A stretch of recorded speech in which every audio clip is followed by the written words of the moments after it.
new subject introduced in the 2019 syllabus is a solid mechanics. Solid mechanics. Okay. In 2015 pattern, the name of the subject is strength of material. Okay. The solid mechanics subject deals with the strength of the material, mechanical property of the material, and behavior of the structural member under the different loading conditions. Okay, we'll see in that subject. Okay, before going on that subject, you know the basic concept of that subject. Today, in today's lecture, we will see that basic concept. First is a stress, second is a strain. We will see that two concepts in the today's lecture. Okay. Before going on that, you know what type of the load acting externally on the given member or components. If any load is acting on that component or member, then there is a different types of the stresses are induced in the given component. You know what is meant by load? What is meant by load? Load is nothing but the external force, and we can say the moment or couple acts on the member or component. It is called as a load. There are different types of the loads. There is a seismic load is there, wind load is there, then static load is there, dynamic load is there, also impact load is there, etc. Okay, at some of the loads we are considered we are considered in the structure of the design. Okay, remember that. Then there are different types of the loads: tensile load, compressive load, shear load, bending load. Then again I have already told. Okay, we'll see one by one. First, in today's lecture, we'll cover the concept of the stress and strain. You know what it means by stress. Stress is nothing but the internal setup of the resistance per unit cross-sectional area. Internal resistance setup per unit cross-sectional area. It is called as a stress. It is called as a stress. Okay. See, I will explain with the help of that figure number A. See the figure number A. What is the meaning of the internal resistance? See, I have considered here one body. Okay, the load is applied on that body is P. External load applied on that body is a P load. Okay, if you have taken the cross section of that body, then this body is divided into two different parts.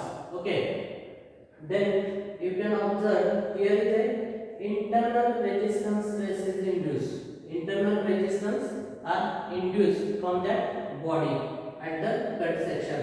You can observe, and the external force is a P. Then we can say in the equilibrium condition, the internal resistance R is equal to the external force P.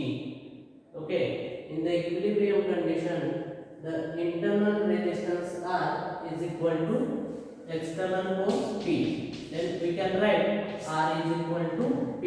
R is equal to P. Internal resistance setup per unit cross-sectional area. Okay, and this stress is denoted by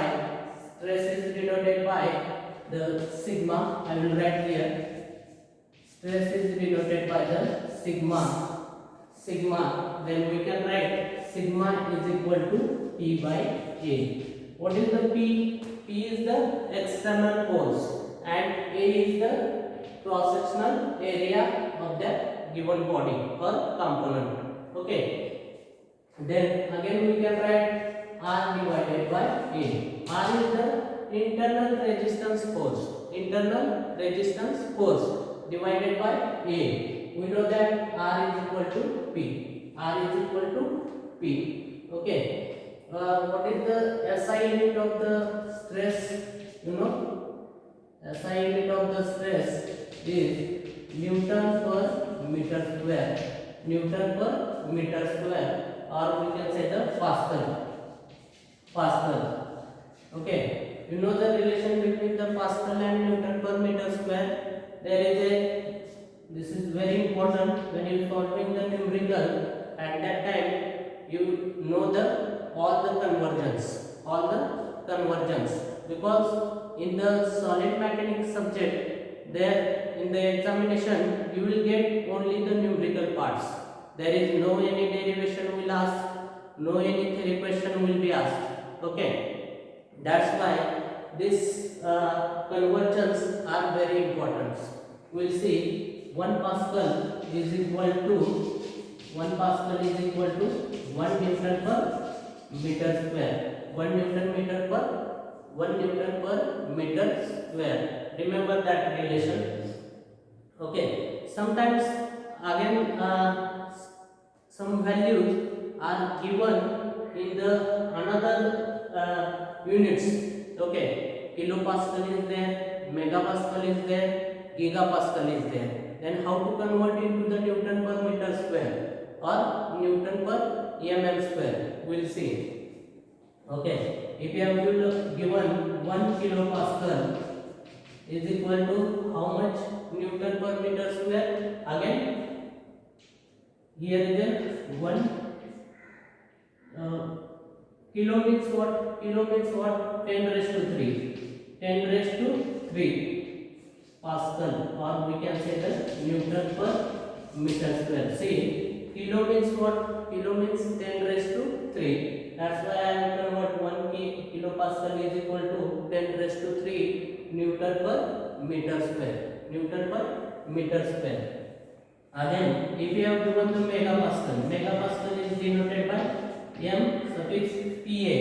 Okay, this is the 1 megapascal. Mega means, remember that, 10 raised to 6. 10 raised to 6. What is meant by mega? 10 raised to 6 means 10 raised to 6 Newton per meter square. If you want to convert, sometimes what happens? The value of component is given in mm. Then you should convert that unit also in mm. Then how to convert that 10 raised to 6 Newton per meter square into mm? We will see. 10 raised to 6 Newton per meter square is equal to, again 10 raised to 6 divided by 10 raised to 6, you will get the Newton per mm square. You know the relation between meter and mm. Okay, 1 meter is equal to how much? Mm? 1000 mm. 1000 means again 10 raised to 3. 10 raised to 3 plus 10 raised to 3, you will get the 10 raised to 6. That's why divided by 10 raised to 6. And you will get the one new relation. 1 megapascal is equal to 1 Newton per mm square. This is very important. You should remember that. If you have given the value in megapascal, then you have to convert it to the Newton per mm square or Newton per meter square. Okay. Then next, gigapascal. What is the giga? Giga means 10 raised to 9. Giga means what? 10 raised to 9. 10 raised to 9 Newton per meter square. Here, then we want to convert into the again Newton per mm square. How to convert? Again 10 raised to 9 divided by 10 raised to 6. Means you will get the 10 raised to 3 Newton per mm square. Okay. What is the relation? 1 gigapascal is equal to 10 raised to 3 Newton per mm square. Newton per mm square. Or again, what is meant by 10 raised to 3? This is in kilonewton. Means we will get one more new relation. 1 gigapascal is equal to kilonewton per mm square. Kilonewton per mm square. Remember that two relations are very important. Alright, these things. Kilo means 10 raised to 3, right? Then mega means, what is the mega means? 10 raised to 6, and giga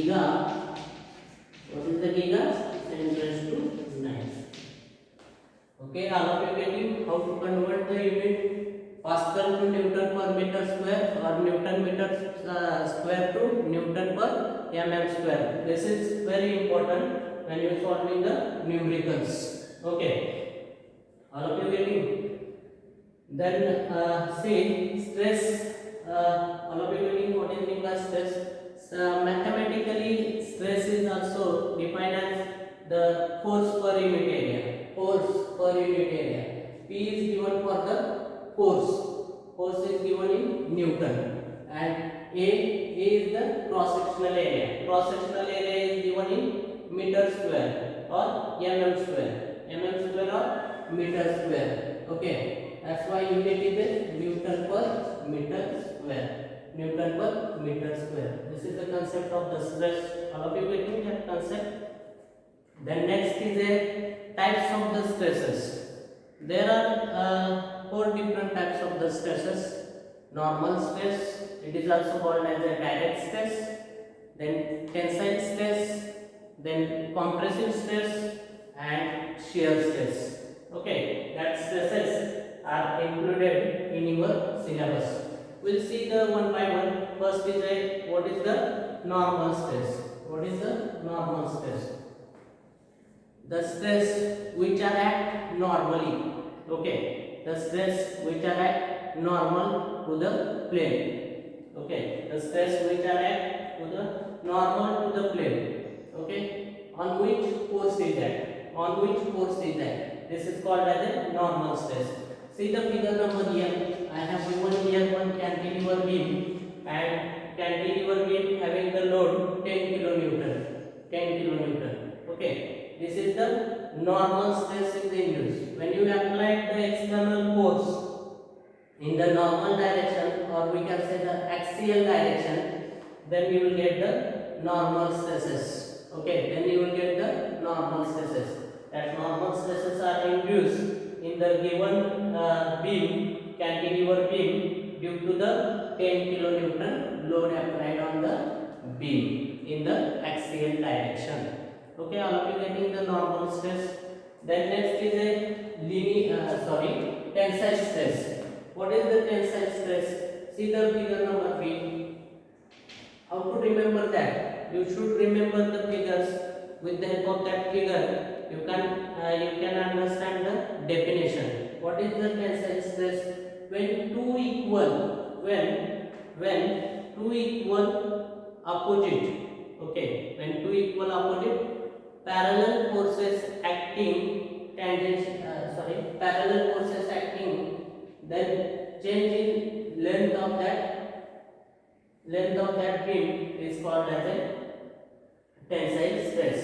When two equal, or we can say when two equal opposite pulls applied to the body, when two equal opposite pulls applied to the body and increase the length of the body, it is called as a tensile stress.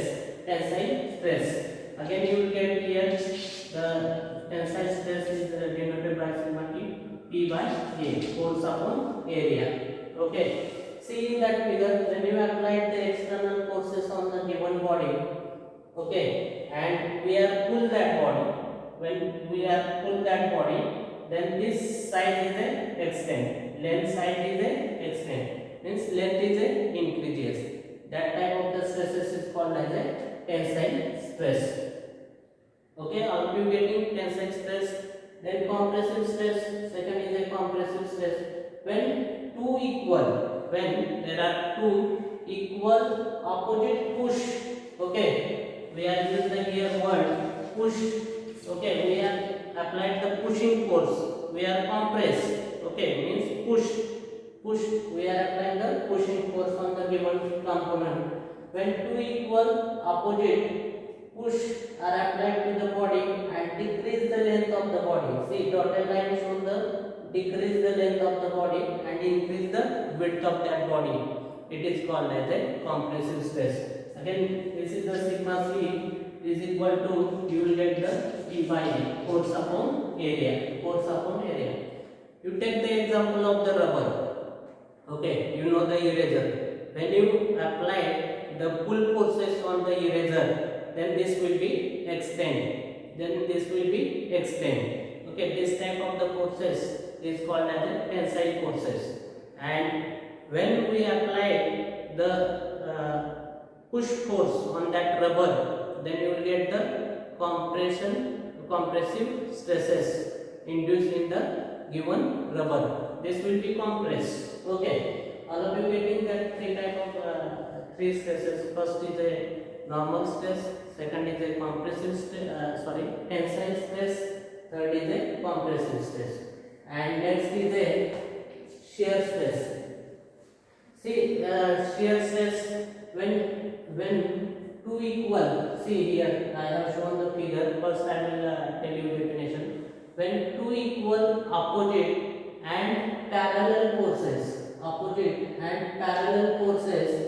acting to the surface of the body or plane of the body tangentially acting tangentially, this type of the force stresses is called as a shear stress, okay.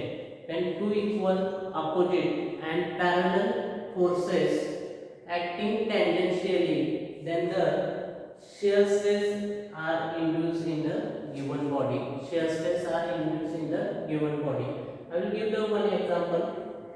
See, I will take the plain paper, okay. I will take one plain paper. See, this is the example of the shear stress. When I will clear that page, then you will get the shear stress, okay. 1 minute.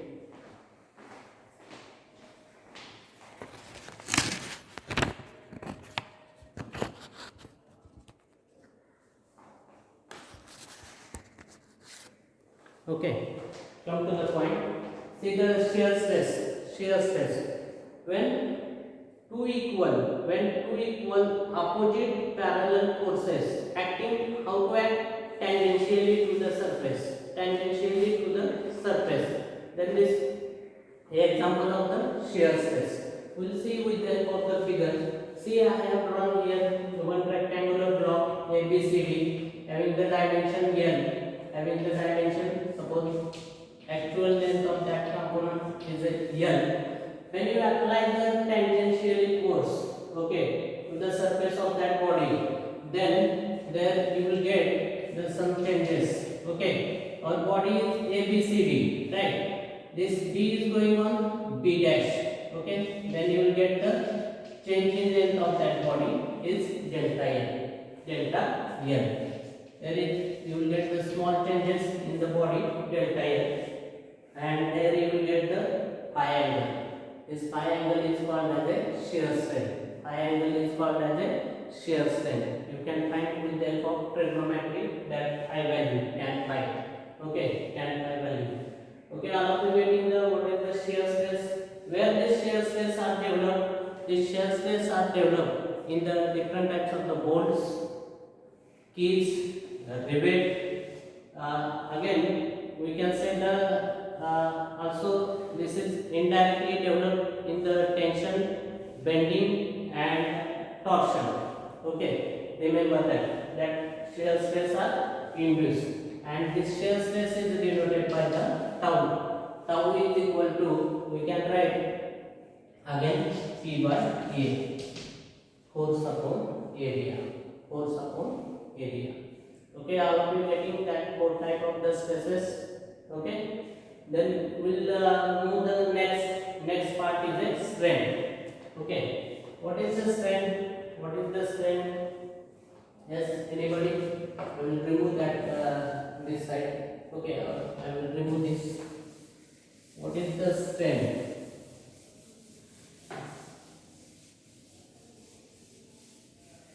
Strain is simply measure the deformation produced in the member.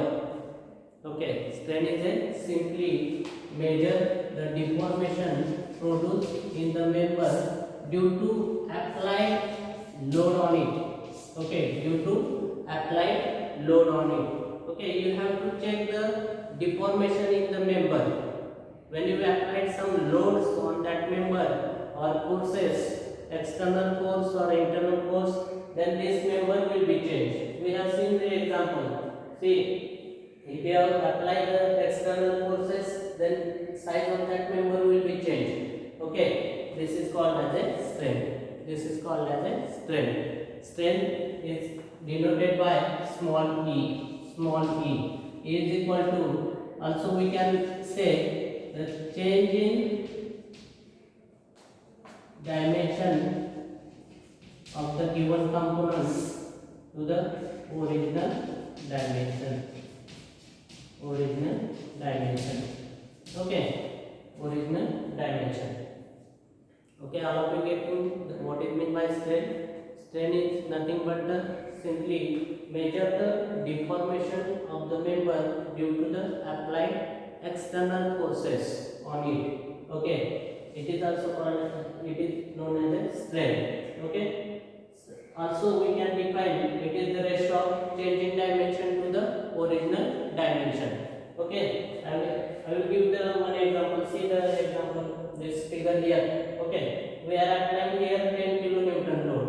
We are applying here 10 kilonewton load. Due to that 10 kilonewton load, this bar will be extended. This bar will be extended. We know we have the original length of that member is L. Okay, but due to applying 10 kilonewton, this member length will be changed and we will get the delta L. Means change in length of that bar. This is the change in dimension upon original dimension. Then there are three types of the strain: linear strain, lateral strain, and volumetric strain. We will see one by one. What is the linear strain? Linear strain. Linear strain, it is also denoted by E. Okay, this is the unitless. Unitless, huh? Why unitless? Because change in dimension, suppose delta L. Change in dimension is a delta L, and original dimension is a L. What is the unit of change in dimension delta L? Mm, meter or centimeter. Okay, suppose here is a mm is given. Okay, and what is the original length dimension? Again, this is given in mm get cancelled. That's why the strain don't have the SI units. Okay, then come to the point linear strain. What is the linear strain? Strain is applied in the direction. Strain is the applied in the direction. Applied in the direction, it is called as a strain. I have given an example, right? Strain in the direction of applied force is known as a linear strain. Direction of applied force means axial direction we are applying here force, right? Also we can say there is a change in length upon original length. Original length means what is the change in length? Delta L divided by capital L. Okay, this is the linear strain. What is the linear strain? All of you getting? Strain in the direction of applied force. Direction of applied force means which direction we are applied? X direction. Which dimension we have? Length is there. X direction. That's why change in length upon original length. Okay. All of you getting the linear strain, and last is a volumetric strain. Volumetric strain. Volumetric strain. Before going on that volumetric strain, we want to see the one more strain. Types of lateral strain is there. Lateral strain. Before going on volumetric strain, we will see the lateral strain. It is denoted by E suffix here. E suffix L. Okay. Strain in the what is the lateral strain? Strain in the direction of right angle. Strain in the direction of right angle. Okay, right angle means 90 degree. Right. Strain in the direction of the right angle to the direction of applied force. To the direction of applied force. Strain in the direction of right angle to the direction of applied force. It is called as a lateral strain. Okay, direction of right angle means what? I have given here one body. See that body having the dimension L, B, T dimension. There are three dimensions. Figure is there. Okay, length of the body, width of the body, and thickness of the body is given. When you apply the external force on that body, then this dimension will be changed. Okay, and which is the lateral dimension from that body? Yes, anybody? See, when you apply the axial force, then this is coming under the linear strain. Which is the remaining two dimensions, B and T? B and T. This is coming under the lateral strain. Okay, change in width of the body divided by original width of the body. Change in width of the body divided by original width of the body. Or also we can write change in thickness of the body divided by original thickness of the body. Thickness of the body. If you have given the rectangular body, then there is a two lateral dimension. Remember that B and T is the lateral dimension. B and T is the lateral dimension. And if you have given the circular component, then what is the lateral strain induced in that circular component? How to calculate that? Again, circular. If you have seen the circular component or cylindrical component having only one dimension, there is a diameter of that cylinder or circular component. Okay, this diameter will be changed. If you have given the circular component, then lateral strain is induced. Change in diameter of given component divided by original diameter of the component. Okay, maximum time you will get the question on the lateral strain. Calculate the lateral strain, because all of you know how to calculate the linear strain. Linear strain is the change in length upon original. But which is the lateral dimensions? These two are the remaining two are the lateral dimension. T and B is there. Okay, all of you getting lateral strain. Then we'll go forward to the next remaining only one strain. This is the volumetric strain. Volumetric strain. When the body is subjected to the external load on its face, then their dimension of that body will change. Dimension of that body will change. Okay, volumetric it is related to the volume of the body. Volume of the body.